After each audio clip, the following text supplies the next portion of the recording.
Hello વિદ્યાર્થી મિત્રો આજે આપણે સ્ટાન્ડર્ડ 9 સપ્લિમેન્ટરી રીડર એના રીડ 2 એટલે કે મેજિક ઓફ ટ્યુન્સ તરફ આગળ વધી રહ્યા છીએ. મિત્રો એ સ્ટાર્ટ કરતાં પહેલાં હું તમને એક બહુ જૂની એડ દેખાડવા માગું છું કે જે રિલાયન્સના નેટવર્ક વિશેની એડ હતી. એડ જુઓ પછી આપણે આગળ સ્ટાર્ટ કરીએ.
Reliance Mobile presents Simply 50.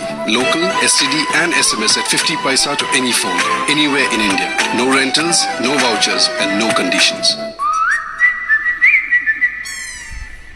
Simple, isn't it?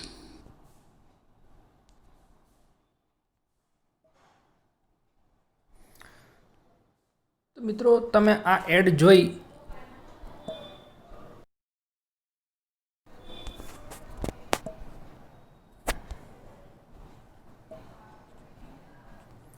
હા તો મિત્રો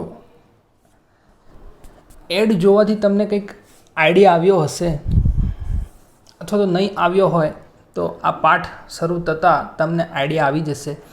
મિત્રો આ જે પાઠ છે મેજિક ઓફ ટ્યુન્સ એ ખૂબ પ્રસિદ્ધ શહેર છે જર્મનીનું હેમેલિન. એની એક પ્રસિદ્ધ ઘટના પર આધારિત છે. આપણે સ્ટાર્ટ કરીએ. લોંગ એગો એટલે ઘણા વર્ષો પહેલાંની વાત છે, ઘણા બધા સમય પહેલાંની વાત છે. There was a small town in Germany called Hamelin. જર્મનીમાં એક નાનકડું નગર હતું જેનું નામ હતું Hamelin. It stood on the banks of the river Weser. Stood એટલે કે ઊભું રહેવું અથવા તો હોવું. તે ક્યાં આવેલું હતું કે વેસર નદીના કિનારા તરફ, વેસર નદીના કિનારે આ શહેર વસેલું હતું, આવેલું હતું. The town was famous for its wealth. આ નગર તેની સમૃદ્ધિ માટે પ્રખ્યાત હતું. But the people of the town were very greedy and cared for no one but themselves. Greedy એટલે કે લાલચું, લોભિયા, અતિ લોભવાળા જે હોય તે માણસોને ગ્રીડી કહેવાય. તો શું કહે છે? But the people of the town were very greedy. સમૃદ્ધ હતા બધા લોકો. કેવા હતા? સમૃદ્ધ શહેર હતું એટલે સ્વાભાવિક છે લોકો પણ સમૃદ્ધ હોય, પણ તેઓ બધા લોભિયા હતા. નગરના લોકો, ગામના લોકો હતા તે બધા લોભિયા હતા. And cared for no one but themselves. અને બીજા લોકોની નહીં પણ પોતાની જાતની જ પરવા કરતા હતા. સ્વાર્થી જેને કહીએ ને, કે જે બીજાની ના જુએ, પોતાનું જ જુએ, એવા લોકો હતા. They became more selfish. તેઓ વધુને વધુ સ્વાર્થી બનતા જતા હતા. In fact the townsfolk became so greedy that they decided to get rid of all their pets. સ્વાભાવિક છે મિત્રો, જે લોભિયા હોય ને તે સ્વાર્થી હોય જ, અને જે સ્વાર્થી હોય તે લોભિયો બની જ જાય. તો આ લોભની જે હદ કેવી રીતે વટાવી જાય છે એ લોકો જુઓ કે વાસ્તવમાં આ ટાઉન્સ ફોલ્ક એટલે કે નગર જનતાએ, નગરની જે જનતા હતી, ગામ લોકો હતા, એ લોકોએ શું નક્કી કર્યું? એટલા બધા લોભિયા તો બની ગયા કે એ લોકોએ એવું નક્કી કર્યું ટુ ગેટ રીડ ઓફ એટલે કે બહાર કાઢી મૂકવું, મુક્ત કરી દેવું. બરાબર? Two get rid of all their pets. તેમના જે પેટ્સ એટલે કે પાલતુ પ્રાણીઓ, તેમના જે પાલતુ પ્રાણીઓ હતા એ બધાને એ બધાથી પોતે મુક્ત થઈ જવાનું નક્કી કર્યું. એ બધા પ્રાણીઓને પણ છોડી મૂકવાનું નક્કી કર્યું. વન મોર્નિંગ, એક સવારે, they took sticks and drove away every dog and cat out of town. એક સવારે તેઓએ શું કર્યું, બધાએ લાકડીઓ લીધી અને પોતાના જે પાલતુ પ્રાણીઓ હતા, કૂતરા, બિલાડી, એ બધાને નગરમાંથી દૂર કરી દીધા, હાંકી કાઢ્યા. Soon the town was overrun by rats because there were no dogs or cats in the town to catch and kill the rats. શું કહે છે? Soon, થોડાક જ સમયમાં, the town was overrun by rats. થોડાક જ સમયમાં આ આખું શહેર, આખું નગર એ ઉંદરોથી ઉભરાવા લાગ્યું. ઉંદરોનું સામ્રાજ્ય છવાવા લાગ્યું. ત્યાં ઉંદરોનો ખળખલો આવતો ગયો. બિકોઝ, કારણ કે, શું કારણ હતું ઉંદરો આવી ચડ્યા એનું કારણ શું હતું? There were no dogs or cats in the town to catch and kill the rats. આ ઉંદરો વધવા લાગ્યા એનું કારણ શું હતું? કે ભાઈ ગામમાં એક પણ કૂતરો કે બિલાડી રહ્યું જ નહોતું કે જે ઉંદરોનો શિકાર કરે. તેથી ઉંદરોને ફાવતું બની ગયું હતું. ઉંદરોનું સામ્રાજ્ય છવાવા લાગ્યું. Thousands and thousands of rats poured into the town. હજારોના હજારો ઉંદરો આ નગરમાં આવી ચડ્યા. ઇન સર્ચ ઓફ ફૂડ, ખોરાકની શોધમાં. એટલે કે ખોરાકની શોધમાં સ્વાભાવિક છે ઉંદરોને પણ કોઈ જાતની ટેન્શન નહીં, કોઈ શિકારનો ડર નહીં. એટલે હજારો ને હજારો ઉંદરો અહીંયા ખોરાકની શોધમાં આ ગામમાં આવવા લાગ્યા, નગરમાં આવી ચડ્યા. They entered shops and storehouses and started eating everything in sight. તેઓ દુકાનોમાં પેસવા લાગ્યા. સ્ટોર હાઉસીસ એટલે કે વેરહાઉસ જે કહેવાય, વખાર કહીએ, ગોડાઉન કહીએ, ત્યાં જ આવી ચડ્યા અને જે મળે તે જગ્યાએથી જે મળે તે બધું ખાવા લાગ્યા. Rats rats the people said. હવે ગામના લોકો જે પોતે એ લોકોએ આવી મુસીબત વોરી અને હવે શું કહે છે? રેટ્સ રેટ્સ, ઉંદરો ઉંદરો. લોકો એવું કહે, we are tired of rates. અમે આ ઉંદરોથી થાકી ગયા છીએ. There are rates in our streets and rates in our houses. અમારી શેરીઓમાં, અમારા મોહલ્લાઓમાં, અમારા ઘરોમાં ઉંદરો જ ઉંદરો છે. There are big rates, little rates, fat rates, thin rates, brown rates and grey rates. કેટલા બધા જાતના ઉંદરો. કોઈક મોટા મોટા ઉંદરો છે, તો કોઈક નાના ઉંદરો, તો કોઈક જાડા, તો કોઈ પાતળા ઉંદરો, કોઈ બ્રાઉન એટલે કે બદામી રંગના ઉંદરો છે, તો કોઈ ગ્રે એટલે કે ભૂખરા રંગના ઉંદરો છે. They are in the kitchens, they are in the town hall. તેઓ અમારા રસોડાઓમાં ઘૂસી જાય છે, અમારા નગરના હોલમાં છે. They are in our pots and pans. તેઓ અમારા ઘડાઓમાં, અમારી પેણીઓમાં, અમારા પેનમાં. They are eat books and papers. તેઓ પુસ્તકો, છાપાઓ, પેપર બધું ખાઈ જાય છે. હવે પોતે જ મુસીબત નોતરેલી છે, પોતે જ સ્વાર્થ માટે, પોતાના લોભ માટે, વધુ ને વધુ ધનવાન બનવાની લાલસામાં પોતાના પાલતુ પ્રાણીઓને પણ કાઢી મૂક્યા. એનું પરિણામ શું આવ્યું? કે હવે આ બધા ઉંદરો આટલા બધા ડેન્જર થઈ ગયા તો હવે ગામ લોકો કોની પર ઢોળે છે? સ્વાભાવિક છે કે કરે જનતા અને ભોગવે સરકાર. એવું છે. તો અહીંયા પણ શું કરે છે આ લોકો? જુઓ, આટલું બધું થઈ ગયું તો હવે શું કહે છે? What is the mayor doing? Mayor એટલે કે જે નગરનો સરપંચ કહેવાય અથવા તો ઉચ્ચ હોદ્દો ધરાવનાર વ્યક્તિ, આપણે કલેક્ટર હોય છે જિલ્લામાં એવો. તો મેયર શું કરે છે? They demanded. તેઓએ આવી ડિમાન્ડ કરી કે મેયર કરે છે શું? ગામમાં આટલા બધા ઉંદરો થઈ ગયા નગરમાં, તો મેયર શું કરે છે? What is the council doing? Council એટલે કે સલાહકાર સમિતિ જે હોય, મેયરની સલાહકાર સમિતિ, બરાબર, સભાસદો હોય એમાં. તો આ સલાહકાર સમિતિ શું કરે છે? They must do something to drive અવે ધીઝ રેટ્સ. તેઓએ આ ઉંદરોને અહીંયાથી હાંકી કાઢવા માટે કંઈક કરવું જોઈએ. They are a threat, but the council does nothing. આ ઉંદરોથી જોખમ વધવા લાગ્યું છે, ડરવા લાગ્યા છે. ગામ લોકો ડરે છે, પણ કાઉન્સિલ ડઝ નથિંગ, કાઉન્સિલ કશું જ કરતી નથી. They went to the mayor, આ નગરના લોકો મેયર પાસે ગયા. The mayor through up his hands, through up his hands એટલે કે તેમના હાથ ઊંચા કરી દેવા. પેલું કહીએ ને કે કોઈ કામ માથે લીધું હોય પછી ના થાય તો હાથ અદ્ધર કરી દેવાના, એવું. તો મેયર પાસે ગયા નગરના લોકો, તો મેયરે પણ પોતાના હાથ અદ્ધર કરી દીધા. What can we do good people, એ ગામના સજ્જન લોકો, તમે કહો અમે શું કરીએ. ધ મેયર સેડ હેલ્પલેસલી, મેયરે એકદમ લાચાર થઈ અને આવું કહ્યું. We have sent for dogs and cats, અમે આ ઉંદરોને મારવા માટે કૂતરાઓ અને બિલાડીઓ પણ મોકલી. We have set hundreds of traps, અમે હજારો પાંજરાઓ મૂક્યા, હજારો છટકાઓ ગોઠવ્યા.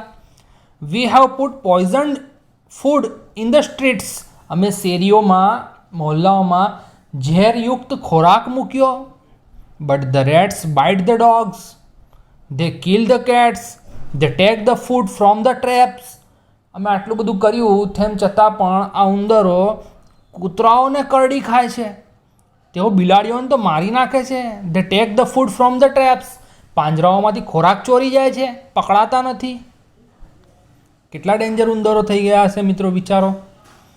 The town council called an urgent meeting, હવે આ સલાહકાર સમિતિ હતી એમણે એક અર્જન્ટ મીટિંગ બોલાવવાનું નક્કી કર્યું. અર્જન્ટ મીટિંગ બોલાવી. Many ways of the killing, many ways એટલે કે ઘણા રસ્તાઓ, of the killing the rats were tried out, but even the strongest poison did not harm them. Meeting બોલાવી. મીટિંગમાં કીધું કે અમે ઘણા બધા રસ્તાઓ આ ઉંદરોને મારવા માટે અજમાવ્યા, ઇવન ત્યાં સુધી કે અતિ ઘાતક એકદમ ભારેમાં ભારે ઝેર પણ મૂક્યું, તે પણ તેમને નુકસાન પહોંચાડતું નથી, તે પણ તેમને હાનિ પહોંચાડતું નથી. સલાહકાર સમિતિએ આવો રિપોર્ટ આપ્યો કે અમે આટલા બધા ટ્રાય કર્યા, આટલા બધા રસ્તાઓ, હજારો રસ્તાઓ કાઢ્યા, એક પણ રસ્તો આપણો કારગત થયો નથી. ઇવન ઘાતક ઝેર પણ તેમને હવે તો અસર કરતું નથી, એટલા બધા ડેન્જર થઈ ગયા છે. સભા ચાલતી હતી એવામાં શું થાય છે જોઈએ. When the councillors were discussing the problems, there was a knock at the door. આ નગરના સલાહકાર સમિતિના સભ્યો હતા, જે કાઉન્સેલર હતા, સલાહકાર સમિતિના સભ્યો, એઓ આ બાબતે ડિસ્કસ કરી રહ્યા હતા. આ પ્રોબ્લેમની સોલ્યુશન આવી જાય એ માટે ડિસ્કસ કરી રહ્યા હતા. એટલામાં નોક એટ ધ ડોર, દરવાજો ખખડાવ્યો કોઈએ. જે નગર પરિષદનો જે હોલ હતો એનો દરવાજો ખટખટાવ્યો. Who is it, come in, said the mayor. મેયરે શું કીધું, કોણ છે, અંદર આવો. A young stranger come in, એક અજાણ્યો યુવાન અંદર આવ્યો. He was dressed in colourful clothes, he carried a flute. એનું ડ્રેસ કેવો હતો કે કલરફુલ ડ્રેસ પહેરેલો હતો એણે. હી કેરીડ અ ફ્લ્યુટ, પોતાની સાથે વાંસળી પણ લાવ્યો હતો. ફ્લ્યુટ એટલે વાંસળી. How strange he looks, his coat is half green and half yellow. Look at the flute he is carrying, his fingers move to it as if he were eager to play on it, said the councillor. જેવો પેલો યુવાન, અજાણ્યો યુવાન અંદર આવ્યો કે જે વાંસળી લઈને આવ્યો હતો પોતાની સાથે અને કલરફુલ ડ્રેસમાં આવ્યો હતો, એને જોઈ અને કાઉન્સેલર કહે છે, શું કહે છે, સેડ કાઉન્સેલર કહે છે, હાઉ સ્ટ્રેન્જ હી લુક્સ, કેવો વિચિત્ર લાગે છે. His coat is half green and half yellow, એણે જે કોટ પહેરેલો છે તે અડધો લીલો અને અડધો પીળો છે. Look at the flute he is carrying, એણે જે વાંસળી પકડી છે એ જુઓ. His fingers move to it as if he were eager to play on it. એણે કેવી રીતે વાંસળી પકડી છે, જાણે એની આંગળીઓ વાંસળી પર એવી રીતે ફરે છે કે જાણે હમણાં જ એ વગાડવા માટે આતુર ના હોય. The young man step forward. એ અજાણ્યો યુવાન થોડોક આગળ વધ્યો. હી સેડ, તેણે કહ્યું, I will clear your town of rats. હું તમારા નગરને ઉંદરોથી મુક્ત કરી આપીશ, સાફ કરી આપીશ, ઉંદરો રહિત કરી આપીશ. The music of my flute can attract all living things. શું કહે છે કે ભાઈ મારી વાંસળીમાં એવો જાદુ છે, આ મારા સંગીતમાં, વાંસળીના સંગીતમાં એવો જાદુ છે કે જે બધી જ જીવંત વસ્તુઓને આકર્ષે છે. ઇફ આઈ ડ્રાઈવ અવે your rates will you give me 100 gold pieces. Drive અવે એટલે કાઢી મૂકવું, હાંકી કાઢવું. ઇફ જો હું હાંકી કાઢું તો, જો હું આ તમારા ઉંદરોને આ નગરમાંથી હાંકી કાઢું, you will give me 100 gold pieces, તો તમે મને સોનાના ગોલ્ડ પીસીસ, 100 ગોલ્ડ પીસીસ, બરાબર, તમે મને સોનાના 100 ટુકડાઓ આપશો, એટલે કે સોનાના સિક્કા હશે. શું હું તમને તમારા નગરને આ ઉંદરોથી મુક્ત કરી આપું તો તમે મને 100 સોનાના સિક્કા આપશો, ટુકડા આપશો? એવી શરત મૂકે છે પેલો અજાણ્યો યુવાન. આગળ જુઓ. 100, we will give you 1000, but we will pay you only after the rats have gone, said the mayor. મેયરે શું કહ્યું? 100, વી વિલ ગીવ યુ 1000. અરે 100 ટુકડા? અરે 100 નહીં, તને અમે 1000 આપીશું. But we will pay you only after the rats have gone. આપીએ તો ખરા, પણ બધા જ ઉંદરો અહીંયાથી ભાગી જાય ત્યાર પછી. પેજ નંબર 8 પર આવ્યા આપણે. જોઈએ શું થાય છે. I want only 100, said the young man. પેલા યુવાન વ્યક્તિએ શું કહ્યું કે ના, 1000 નહીં, મારે ખાલી 100 જ જોઈએ.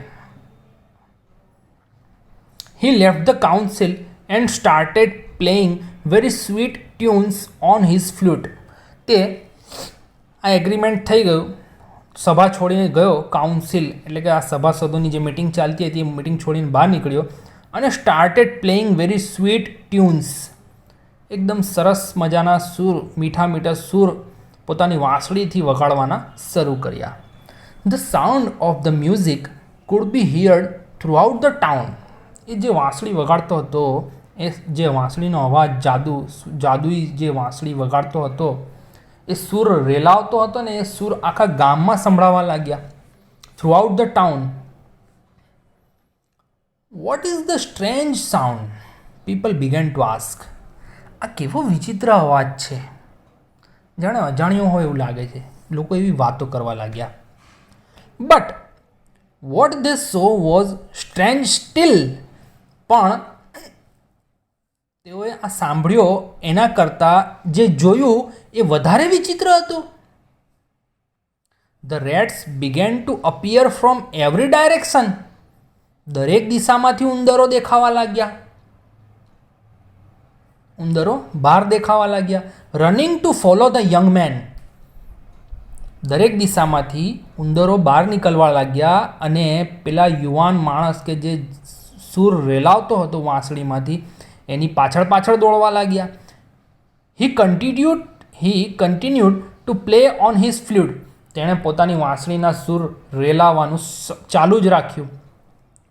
Look look, it is the rats. જુઓ જુઓ, આ તો ઉંદરો છે. They are rushing out of the houses. The streets are full of them, the people said. લોકો શું કહે છે? ત્યાંના લોકોએ શું કહ્યું કે લા જુઓ જુઓ, આ તો ઉંદરો છે.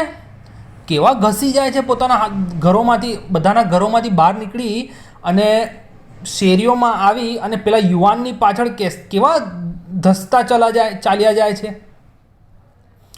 ત્યાંના લોકો આવું બોલવા લાગ્યા. The townsfolk looked in amazement. Amazement એટલે કે આશ્ચર્યચકિત થઈ જવું. નગરની જનતા આશ્ચર્યચકિત જઈને જોતી રહી. They could not believe their ice.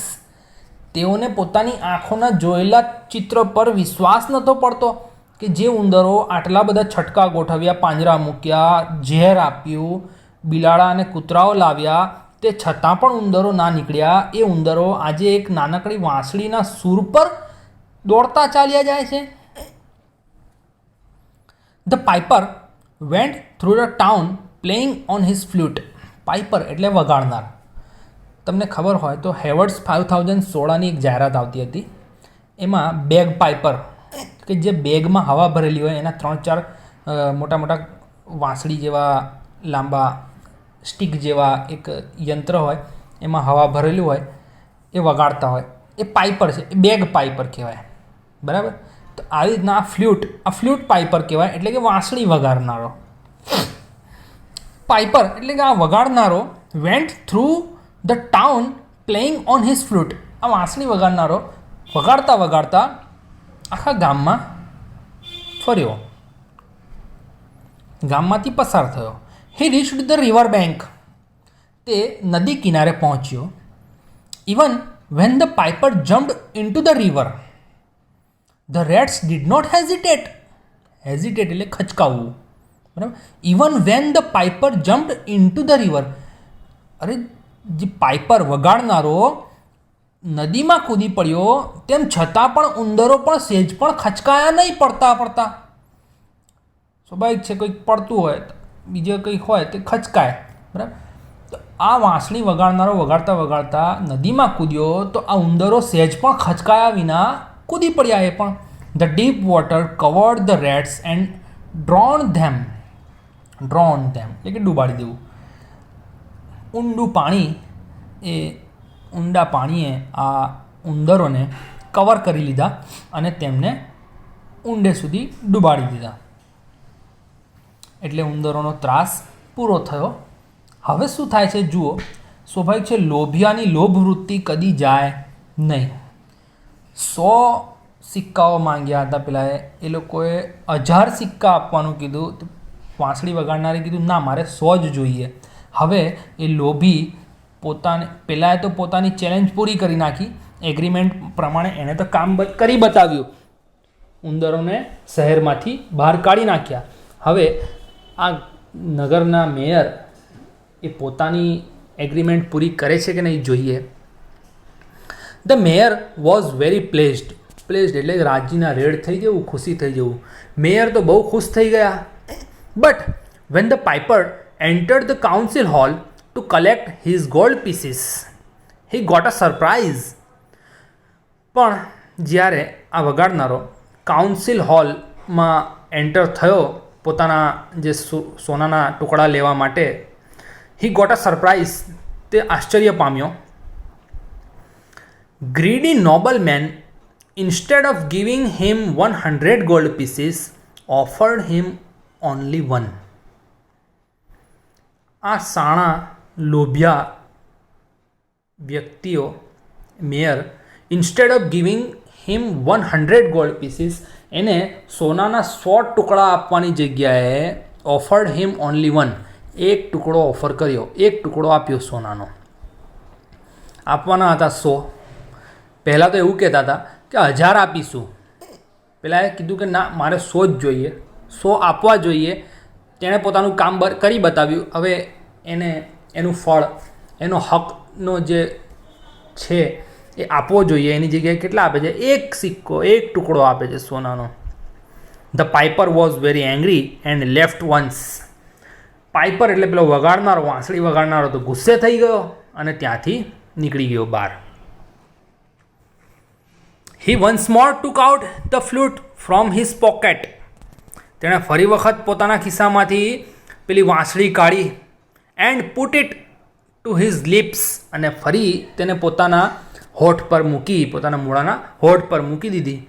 Vote a sweet sound it made. કેવો સરસ મજાનો મીઠો અવાજ, મીઠો મધુર સંગીત તેણે રેલાવ્યો.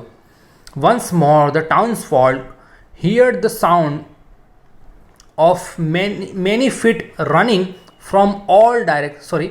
Once more the townsfolk heard the sound. ફરી વખત નગરની જનતાએ એ અવાજ સાંભળ્યો. કયો અવાજ હતો જુઓ. Sound of many feet running from all directions to follow the piper. ફરી વખત નગરની જનતાએ દૂરથી ઘણા દૂરના અંતરથી બધા ભેગા થઈ અને આ અવાજની દિશામાં આગળ વધતા હોય એનો અવાજ સાંભળ્યો. But this time not the rats but the children of the town followed him. પણ આ વખતે ઉંદરો નહોતા એને ફોલો કરવાવાળા, એની પાછળ પાછળ ધસી જવાવાળા ઉંદરો નહોતા. પણ કોણ હતા? But the children of the town. પણ એ ગામના નાનકડા બાળકો હતા. ફોલોડ હિમ, તેને ફોલો કરતા હતા. જુઓ, પાઠની શરૂઆત થાય છે ત્યાં જ એક સરસ મજાનું એના વિશેનું ચિત્ર આપેલું છે કે નાનકડા બાળકો પેલા લાલ પીળો કોટ પહેરેલા, લીલો પીળો કોટ પહેરેલા, વિચિત્ર કપડાં પહેરેલા એક વાંસળી વગાડનારની તરફ આગળ વધતા જાય છે, એની પાછળ પાછળ ધસી જાય છે, જો દેખાય છે. તો આવા રીતે હવે આ વખતે ઉંદરો નહીં પણ બાળકો. જો અહીંયા કહે છે the music of my flute, નીચેથી ઉપરવાળો ફકરો, ડ્રાઈવ અવેની ઉપરની લીટી. The music of my flute can attract all living things. મારી વાંસળીનું સંગીત બધી જ જીવંત વસ્તુઓને એટ્રેક્ટ કરે છે, આકર્ષે છે. તો એ અંતર્ગત અહીંયા હવે નાનકડા છોકરાઓ, ગામના બાળકો આકર્ષાય છે અને એને ફોલો થઈ જાય છે. They laughed and dance happily as they followed the piper. તેઓ જેમ જેમ પેલા વગાડનારને ફોલો કરતા જાય છે, એની પાછળ પાછળ જતા જાય છે, તેમ તેમ તેઓ લાફ એટલે કે હસે છે, ડાન્સ કરે છે, નૃત્ય કરે છે અને બહુ ખુશ મિજાજમાં આગળ વધતા જાય છે. The piper's sweet music had a magical effect on them. આ પાઇપર વગાડનારના મધુર સંગીતે, મધુર સુર જે રેલાવે છે, એણે આ છોકરાઓના, બાળકોના દિમાગ પર એકદમ મેજિકલ ઇફેક્ટ, જાદુઈ અસર કરી દીધી હોય એવું લાગે છે. The parents rain from there houses. હવે ગામ લોકોને સમજાયું શું કરે છે બાળકોને બચાવવા માટે. Parents rain from there houses. હવે વાલીઓ, બાળકોના મા બાપ, વાલીઓ પોતાના ઘરોમાંથી નીકળીને દોડે છે. And asked the piper two return there children. પેલા પાઇપરને, વાંસળી વગાડનારને કહે છે કે મારા બાળકો અમને પાછા આપી દો. But the children were mad after the piper's tunes. પણ છોકરાઓ તો પેલા સંગીતની, વાંસળીના સૂરમાં એવા ગાંડા થઈ ગયા હોય છે. They did not pay attention to their parents. તેઓ એટલા તો મધુર સંગીતમાં મગન થઈ ગયા હોય છે કે પોતાના વાલીઓના જે કહેવા પર સહેજ પણ ધ્યાન આપતા નથી, સહેજ પણ અટેન્શન આપતા નથી.